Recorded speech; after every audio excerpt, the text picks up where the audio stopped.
Welcome to This Explainer. Today, we're unpacking a story that is honestly more gripping than any Hollywood blockbuster out there. It's a story of pure survival. It's the story of an impossible dream that sparked to life in a tiny, candlelit room way back in 1776.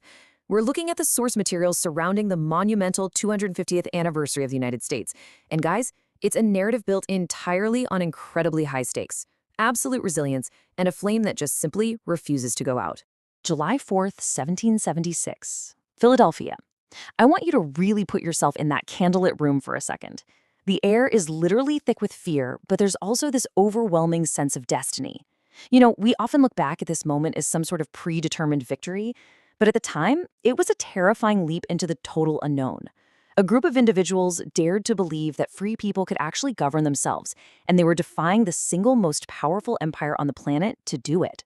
56. That is the exact number of men who actually stepped forward to sign the Declaration of Independence. By putting their ink on that piece of parchment, they were making a profound, absolutely terrifying pledge. They were pledging their lives, their fortunes, and their sacred honor. Make no mistake, they knew with absolute certainty that if this impossible dream failed, that signature right there, it was a death warrant. But as we know, words alone do not win wars. The action that followed was visceral. It was chaotic. April 1775, shots rang out at Lexington and Concord. The shot heard round the world. But fast forward to the next year, and hope is rapidly fading. The ink on the Declaration is barely even dry before the brutal reality of war sets in. Yet, through sheer grit, the narrative violently shifts, from the bloody snow of a surprise victory at Trenton all the way to the ultimate, staggering surrender of the British at Yorktown in 1781.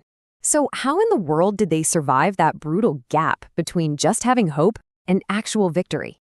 Picture this: exhausted, freezing, ragtag army of farmers and dreamers staring down a global superpower. When things looked incredibly bleak, it was the raw genius of Thomas Jefferson on paper and the fiery, impassioned words of Thomas Paine that ignited their weary souls. Paine wrote, "These are the times that try men's souls." And those weren't just pretty words. They were the literal fuel that kept a desperate army from giving up when every single ounce of logic told them they probably should. To actually win, they had to survive the freezing, agonizing despair of Valley Forge. They bled at Brooklyn. They suffered terrible betrayals. They stared total defeat right in the face time and time again. But then, right when it's needed most, comes a miracle. A brutal crossing on a freezing Christmas night, a surprise victory at Trenton, and eventually, with the absolute vital help of French allies, the hammer finally falls at Yorktown. Out of the ashes of tyranny, a brand new nation actually rises. Section 1. An Odyssey of Contrasts. 250 years of triumph and tragedy. Over 2.5 centuries, this breathtaking journey has been a massive roller coaster of sweeping expansion, devastating conflicts, and incredible evolution. The American story isn't a flawless one, right? It's a deeply human one.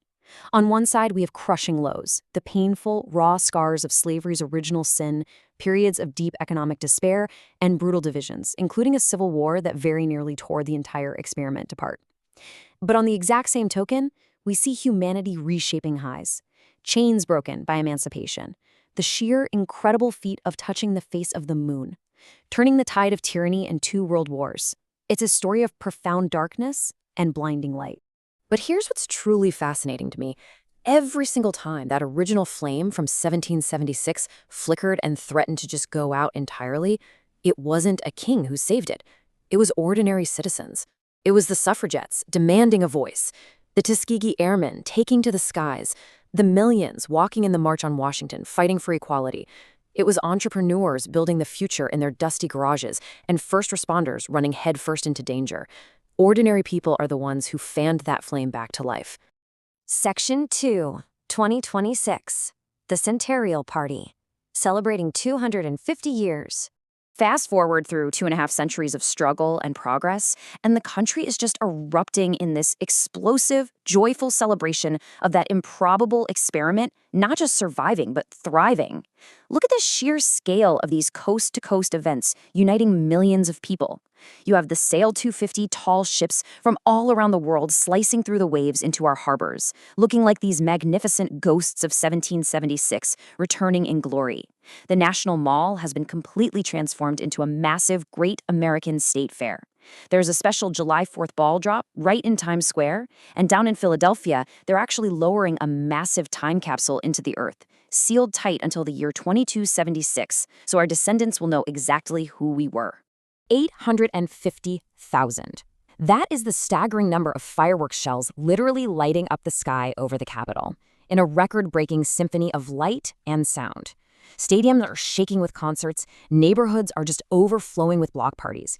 It's this beautiful moment of shared wonder among millions of people who, hey, even if they don't agree on everything, can stop and marvel that this nation is still standing. But let's just pause the celebration for a quick second, because the core takeaway here, the American spirit is unbreakable. 250 years ago, highly imperfect men planted the seeds of liberty in very bloody soil. They challenged future generations to form a more perfect union. And yes, as the historical sources clearly show, the nation has stumbled, it has fallen, but it has always risen back up. That resilience is the absolute bedrock of the entire story.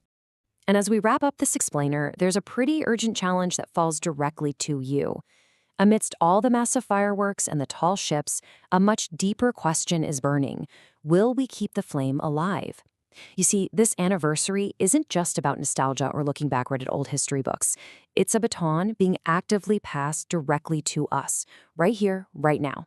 From revolution to resilience, the greatest adventure of this whole experiment is still ahead of us. When that time capsule is finally pulled from the Earth and opened up 250 years from now, what will you have pledged? What story will they tell about us in 2026? The flame is ours to carry.